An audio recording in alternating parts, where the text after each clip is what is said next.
কোরিন্থীয় দ্বিতীয় কোরিন্থীয় 3:10 থেকে পড়ছি। হালেলুয়া। আমরা মাংসের বশে চলিতেছি বটে, কিন্তু মাংসের বশে যুদ্ধ যাত্রা করিতেছি না, কারণ আমাদের যুদ্ধের অস্ত্র শস্ত্র মাংসিক নহে, কিন্তু দুর্গ সমূহ ভাঙিয়া ফেলিবার জন্য ঈশ্বরের সাক্ষাতে পরাক্রমী। হালেলুয়া। এখানে পৌল যে তার পত্রিতে লিখছে, তিনি বলছে আমরা মাংসের বশে চলছি, কিন্তু মাংসের বিরুদ্ধে যুদ্ধ যাত্রা করছি না। এর মানে কি? মাংসের বশে আজকে আমরা মাংসের বশে চলাফেরা করছি, কিন্তু তার জন্য যুদ্ধ যাত্রা করছি না। মাংসের বশে চলছি, এবার মাংসের বশে চলে আমরা আত্মা দ্বারা চালিত হচ্ছি মাংসেতে, কিন্তু এই মাংসের বিরুদ্ধে যুদ্ধ যাত্রা করছি না। কিন্তু এখানে লেখা আছে কারণ আমাদের যুদ্ধের অস্ত্র শস্ত্র মাংসিক নহে, কিন্তু দুর্গ সমূহ ভাঙিয়া ফেলিবার জন্য ঈশ্বরের সাক্ষাতে পরাক্রমী। আমরা মাংসের বশে চলছি, কিন্তু তাহলেও ঈশ্বরের সাক্ষাতে দুর্গ সমূহ ভেঙে ফেলছি। দুর্গ কথার অর্থ কি জানি? যেখানে সেফটি পয়েন্ট, যেখানে মানুষ সুরক্ষা পায়, রক্ষা বেঁচে থাকে, পালিয়ে বাঁচে। দুর্গ, মনে করুন বিপক্ষ আপনার বিরুদ্ধে গুলি ছুটছে, আপনি সেই দুর্গের পিছনে লুকাচ্ছেন, সেই দুর্গটাকেও ভেঙে ফেলতে পারে ঈশ্বরের বাক্য। এটা কি? এটাই আমাদেরকে বোঝাতে চাচ্ছে যে আমরা মাংসের বশে যুদ্ধযাত্রা গমন করছি না, কিন্তু কারণ আমাদের যুদ্ধের অস্ত্র শস্ত্র মানসিক নয়। আমাদের যে মাংসিকের জন্য মারার জন্য যে যুদ্ধের অস্ত্র শস্ত্র লাগে সে সমস্ত কিছু নয়, কিন্তু দুর্গ সমূহ ভেঙে ফেলছি। কিসে? ঈশ্বরের বাক্য দ্বারা, প্রার্থনা দ্বারা দুর্গ ভেঙে যাচ্ছে। আমরা যদি দেখি পবিত্র শাস্ত্র বাইবেলে লেখা আছে জিরিয়র পাঁচিলকে ইসরায়েলের সন্তানরা প্রার্থনা করেছিল, আর 7 দিন সেই দুর্গের চারিপাশ থেকে ঘুরেছিল। 7 দিনের দিন তুড়ি বাঁধিয়েছিল, তাতে পাঁচিল কি হয়? পড়ে যায়, ভেঙে। আর আজকে আমরা কি পাঁচিল ভেঙে ফেলছি? আজকেও আমরা ভাঙছি। ঈশ্বরের বিরুদ্ধে উঠছে যে সমস্ত প্রাচীর, সেগুলো আমাদের জীবনের ক্ষেত্রে বড় বড় রোগ ব্যাধি সমস্যা, যা ডাক্তার আমাদেরকে বৈজ্ঞানিক দিক থেকে বলছে এটা অসম্ভব, হতে পারে না, সেটা হয়ে যাচ্ছে আমাদের জীবনে সেই রূপ হচ্ছে। আমি এদিনকে একটা সাক্ষী শুনছিলাম ইউটিউবে। সাক্ষীটা হচ্ছে গিয়ে কেরালার এক ডাক্তার, তিনি অস্ট্রেলিয়ায় চাকরি করেন। ওখানে গভর্নমেন্ট চাকরি পেয়ে ওখানে চলে গেছে, উনি সেটেলমেন্ট হয়ে গেছে। নামধারী মাসি, ঈশ্বরকে নামের মাত্র জানে, তাছাড়া আর কোনো কিছু না।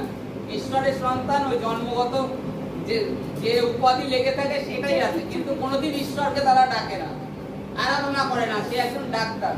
তার মৃত্যু হয় ড্রাইভ করতে করতে হার্ট অ্যাটাক হয়।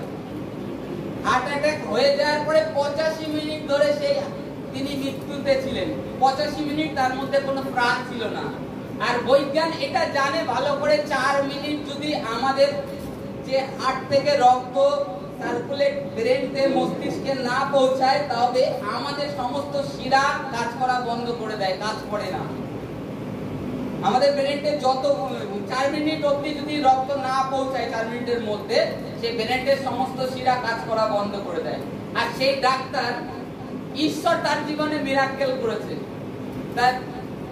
সে গাড়ি চালাচ্ছিল, যখন হার্ট অ্যাটাক আসবে সে বুঝতে পারছে যে আমার শরীরে একটা অন্যরকম কিছু হতে চলেছে।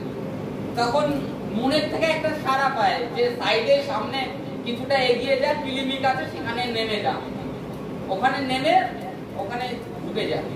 সে আওয়াজটা শোনে, পবিত্র আত্মার আওয়াজ শুনে নেমে যায় সেখানে। তার বউকে বলে ফোন করে যে এরকম আমার বুকে একটা খুব সমস্যা হচ্ছে, কঠোর সমস্যা। মনে হচ্ছে, বউকে বলছে যে আমার বুকে বুকের যে সমস্যা হচ্ছে, যেহেতু ডাক্তার বলছে আমার হার্ট অ্যাটাকের দিকে যাচ্ছে, আমার সমস্যা আমি বুঝতে পারছি। তা বলছে তুমি কি 3 ঘন্টা ড্রাইভ করে আসতে পারবে? বউ বলছে অসম্ভব, এতটা কষ্ট হচ্ছে সে বুঝতে পারছে। তখন বলছে ঠিক আছে তুমি পাশে ক্লিনিক থাকলে চলে যাও, আমি যাচ্ছি। ওই রাস্তায় তারপরে ক্লিনিক পায়, সেখানে নেমে যায়। তখন ওখানে যাওয়ার সঙ্গে সঙ্গে এক সিস্টার সে আসে, বলছে কি হয়েছে? বলছে আমি পরিচয় দিয়েছে আমি অমুক জায়গায় অমুক হাসপাতালের ডাক্তার। তার সঙ্গে সঙ্গে নিয়েছে, বলছে একটা ইসিজি করার মেশিন নিয়ে আছেন, আমার ইসিজি করেন। ইসিজি করে দেখছে হ্যাঁ যে হার্ট অ্যাটাক হয়েছে। সঙ্গে সঙ্গে ভর্তি করে, ডাক্তার চলে আসে। এসে আসার পরে ডাক্তারবাবু তাকে সান্ত্বনা করছে যে তোমার মাত্র 39 বছর বয়স, তোমার এখন কিছু হবে না। আর ডাক্তার নিজে ডাক্তার, সে দেখছে যে রিপোর্টে হার্ট অ্যাটাক রয়েছে অলরেডি, আমার এক সাইডের কাজ বন্ধ করে দিয়েছে হার্টে। তখন সে ওইখানে মানে ইলেকট্রিক শর্ট দিতে থাকে, তার হার্ট যখন কাজ করা বন্ধ করে থাকে 12 না 13 বার দেওয়ার পরে সে হার্টবিট পুরো বন্ধ হয়ে যায়। আর মেশিন বলে দিচ্ছে আর শর্ট দিয়ে কোনো লাভ নেই, মারা গিয়েছে। তখন যে ওর যে স্ত্রী, সে কেরালায় বাবার কাছে ফোন করেছে, বলছে বাবা আমি কি করব, আমার স্বামীর মৃত শরীর আসতে যাচ্ছে। বলছে ওর বাবা বলছে একটু বাদে আমি বলছি। ওর বাবা প্রার্থনার যোদ্ধা ছিল, হাঁটু করে প্রার্থনা করেছে, প্রভুর থেকে আওয়াজ এসছে যে ও যেন ওর হাত ধরে গিয়ে প্রার্থনা করে। বউ এসছে ঘন্টাখানিক মতন, আর এদিকে তখন আসার পরে টোটাল ফোন করে আসার পরে টাইম হয়েছে 85 মিনিট। তখন সেই মৃত বডি ও আরো ডাক্তার নিয়ে এসছে, যেহেতু হাসপাতালের ডাক্তার বলে আরো ডাক্তাররা এসছে। এবার এসে দেখে ও মারা গেছে। বলছে আর যা হওয়ার হয়ে গেছে, এবার বডিকে নিয়ে যেতে হবে। তা বলছে একটু দাঁড়াও, তোমরা বাইরে যাও। হাত ধরে প্রার্থনা করে যে প্রভু কোনোদিন তোমাকে আমি কিন্তু ডাকিনি, তুমিই করতে পারো, কিন্তু আমাদের সায়েন্স বৈজ্ঞান বলছে যে এটা অসম্ভব, হবে না। প্রভু আমাদের একটা 10 বছরের ছেলে আছে, চোখের জল ছেড়ে দিয়ে বিনতি সহকারে যে প্রার্থনা, প্রভু তুমি দয়া করো, এই বলে প্রার্থনা করেছে। করার পরে ও বাইরে উঠে গেছে, ধম করে হাতের আঙুল লড়ে বলছে কি করে হলো? সেই ডাক্তারটা থম হয়ে গেছে যে কি করে হলো। তারপরে তাকে নিয়ে যাওয়ার পরে ওখান থেকে আবার ট্রান্সফার করে নিয়ে যায় যে হাসপাতালে উনি চাকরি করতো, বড় হাসপাতাল। সেখানে নিয়ে যাওয়ার পরে সে 85 মিনিট ধরে মৃত্যু শয্যায় ছিল। 4 দিনের মাথায় সে চোখ খুলে উঠে বলছে কি কই আমার রিপোর্ট দেখি কি হয়েছিল। সে ডাক্তার বলছে যে আমি রিপোর্ট দেখি, কি করে হলো, কি হয়েছিল। তখন ওখানকার যে নার্স ডাক্তাররা অবাক হয়ে গেছে যে মানুষটার 85 মিনিট যার শরীর মৃত ছিল, সে উঠে এখন স্বাভাবিক মানুষের মতন হয়ে বলছে আমার রিপোর্ট গুলো দেখি কোনো কিছু ড্যামেজ হয়নি। তার মানে কি এটা ঈশ্বরের সাক্ষাতে পরাক্রমী না? আর সায়েন্সের কাছে অসম্ভব হতে পারে না। গুগলে তার নাম মিরাক্কেল ম্যান বলে সার্চ করলে পেয়ে যাবে, প্রত্যেকে গুগলে সারা আছে দা মিরাক্কেল ম্যান। অস্ট্রেলিয়া আমেরিকা থেকে বড় বড় সাংবাদিকদের মাধ্যমে সে তার নিয়েছে, ইন্টারভিউ নিয়েছে, যেটা কি করে হয়েছে। তিনি বলছে আমি কিছুই নই, আমি জানি না, ঈশ্বর তিনি করেছেন। কারণ আমাদের মেডিকেলে বলে জাস্ট 4 মিনিট বাদে একটা মানুষের রক্ত যদি ব্রেনে না পৌঁছায় সে মৃত, তার ব্রেনটা আর কোনো কাজ করে না নর্মাল ভাবে, স্বাভাবিক ভাবে, সে জীবন ফিরে পেলেও। কিন্তু আমাকে ঈশ্বর বাঁচিয়ে রেখেছে 85 মিনিট ধরে আমি মৃত অবস্থায় ছিলাম, তারপরে আমার ব্রেন স্বাভাবিক, আমার অঙ্গ প্রত্যঙ্গ স্বাভাবিক। তার মানে কি ঈশ্বরের সাক্ষাতের পরাক্রমী, যা দুর্গ ভেঙে ফেলছে, যা সায়েন্স বলছে হতে পারে না, সেই জিনিসটা আজকে ঈশ্বর করছে জাস্ট আমাদের বিশ্বাসের প্রার্থনায়। আজকে আমাদেরকেও বিশ্বাস, কতটা আমাদের প্রভুর প্রতি বিশ্বাস আছে সেইভাবে প্রভু কাজ করে। প্রভু বিশ্বাসের ভাষা জানে। দুর্গ ভেঙে যাবে জীবনে, যত বড় সমস্যা আপনি দেখছেন যে এত বড় সমস্যা আমার জীবনে এত বড়, এটা তুমি বুঝতে পারছো না, আমি বুঝতে পারছি না, যার সমস্যা সেই বোঝে। কিন্তু ঈশ্বরের সাক্ষাতে ওটা কিছুই নয়। যদি আমরা আমাদের জীবনকে প্রভুর চরণে সঁপে দিই, সঁপে দিয়ে বলি যে প্রভু, জগৎ বলছে হাত উঠিয়ে দিয়েছে, পারবে না, প্রভু আমার ভরসা তুমি, তুমি সামলে নেবে, আমরা বিশ্বাস করি, তবেই দেখবে তুমি যখন তার কাছে, প্রভুর কাছে সঁপে দিয়ে দেবে, তখন তোমার সম্মুখে যত বড়ই দুর্গ থাকুক সেটা তছনছ হয়ে যাবে, ভেঙে পুরো পুরো হয়ে যাবে, যা কোনোদিন ভাবতে পারোনি সেই জিনিস হবে। এইরূপ তুমি বহু সাক্ষী গাবাই পাবে, আর তারা একটা লোক যে তুমি বলতে পারো যে সাজিয়ে ফেক না, তারা আজকে ওই যে ডাক্তার কোনোদিন প্রভুকে ঠিকঠাক কোনোদিন ডাকেনি, সেই ডাক্তার আজকে প্রভুর সেবা করছে, তিনি একজন বড় পাস্টার, সুসমাচার প্রচারক হয়ে গেছে, যে এটাই তার ক্লিনিকে বলে আমি তো নাম মাত্র, আমি তোমাকে হয়তো কিছু মেডিসিন আমি দিতে পারি, কিন্তু সুস্থতা দেওয়ার মালিক তিনি প্রভু যিশু, তাকে বলো প্রভু আমার পাপ ক্ষমা করো আর আমার এই মৃত শরীরকে উঠাও, কারণ প্রভু আমাকেও মৃত শরীরকে উঠিয়েছে, তিনি মৃত্যুকে জয় করেছে। আমরা মানুষ জগতে সকলে ব্যস্ত, কেউ বসে নেই, কারোর ব্রেন খালি নেই, সকলেই ব্যস্ত জগতের কাজে, জগতের কাজে আমাদের ব্রেন সবকিছুতে ব্যস্ত থাকে, কিন্তু প্রভুর জন্য সেই সময়টাকে বের করো এই ব্যস্ততার মধ্যে থেকে, তবেই তুমি ধন্য হবে, আর তোমার জীবনে যত বড়ই দুর্গ আসুক সেটা নষ্ট হবে। ঈশ্বরের কাছে অসম্ভব কিছুই নয়। তারপরে যাবো একটু 5 থেকে, আবার বিতর্ক সকল এবং ঈশ্বরের জ্ঞানের বিরুদ্ধে উত্থাপিত সমস্ত বস্তু ভাঙিয়া ফেলিতে এবং সমুদয় চিন্তাকে বন্দী করিয়া খ্রিস্টের আজ্ঞাবহ করিতেছি। হালেলুয়া। আমরা কি করছি? প্রভু যিশুতে এত প্রার্থনা করছি, এত বাক্য করছি, এতে আমাদের বিতর্ক সকল ঈশ্বরের জ্ঞানের বিরুদ্ধে, ঈশ্বরের জ্ঞানের বিরুদ্ধে যা কিছু উঠছে সেই সকল বিরুদ্ধে উত্থাপিত সমস্ত উচ্চ বস্তু ভেঙে ফেলছি ঈশ্বরের জ্ঞানের বিরুদ্ধে। এই যে সায়েন্স, বৈজ্ঞান, যা এভরিথিং ঈশ্বরের কাছে কিছুই নয়। সায়েন্স বলছে যে অমুক একটা উল্কা ধেয়ে আসছে পৃথিবীর থেকে, কিন্তু ঈশ্বর যদি চায় তবে তো পড়বে না। এই কিছুদিন আগেও হয়েছিল একটা, যে বৈজ্ঞান বলছিল এমন একটা গ্রহ আসছে যেটা পৃথিবীতে আশ্রয় করবে আর পৃথিবী নষ্ট হয়ে যাবে পুরো, কিন্তু ঈশ্বর এটাকে কভার করে রেখে দিয়েছে। তারপরে যদি দেখি আমাদের জীবনেও যে ঈশ্বরের বিরুদ্ধে সায়েন্স যে সমস্ত কথা বলছে সেগুলো অদ্ভুত ভাবে কাজ হয়ে যাচ্ছে, যা হয় না, যেটা আমি বললাম একটু আগে। সায়েন্স একরকম বলছে ঈশ্বরের জ্ঞানের বিরুদ্ধে, যে ঈশ্বর ক্যান্সার থেকে সুস্থ করতে পারে না, লিভার, কিডনি, যেরকম কিডনি খারাপ হয়ে গেলে কিডনি ভালো হয় না, এইরূপ সায়েন্স বলছে কিডনি খারাপ হয়ে যাচ্ছে, কত জগতের লোক মারা যাচ্ছে, অথচ যারা খ্রিস্ট যিশুতে বিশ্বাস করে, যারা প্রভু যিশুর প্রতি বিশ্বাস করে ভরসা করে থেকে থাকে, তাদের কিডনি, খারাপ কিডনি ভালো হয়ে যাচ্ছে। আমরা কি জানি আমাদের ভারতবর্ষের সব থেকে একজন খুব ভালো নামী পাস্টার, যার নাম খুব, সে হচ্ছে পাস্টার দ্বিজেশ দিনাকরণ। তার দুটো কিডনি খারাপ হয়ে গিয়েছিল, দুটো কিডনি। তার তখন বয়স ছিল 40 বছর মাত্র। তখন বলছে প্রভু আমার কি যাওয়ার সময় হয়ে গেছে? সে আইসিইউর মধ্যে রয়েছে। তার স্ত্রীকে ডেকে বলছে আমার হয়তো যাওয়ার সময় হয়ে গেছে, তুমি ছেলেকে মানুষ করো, ওকে প্রভুর কাজে, সেবা কাজে লাগিও। তখন শুয়ে শুয়ে স্ত্রী চলে যায়, প্রার্থনা করে যে প্রভু তাহলে আমার এখন প্রাণ ত্যাগ করার সময় এসেছে, তাই তো? তোমার হাতে আমার প্রাণকে সঁপছি। এই কথা বলছে, সঙ্গে সঙ্গে প্রভুর উপস্থিতি ওখানে উপস্থিত হয়েছে।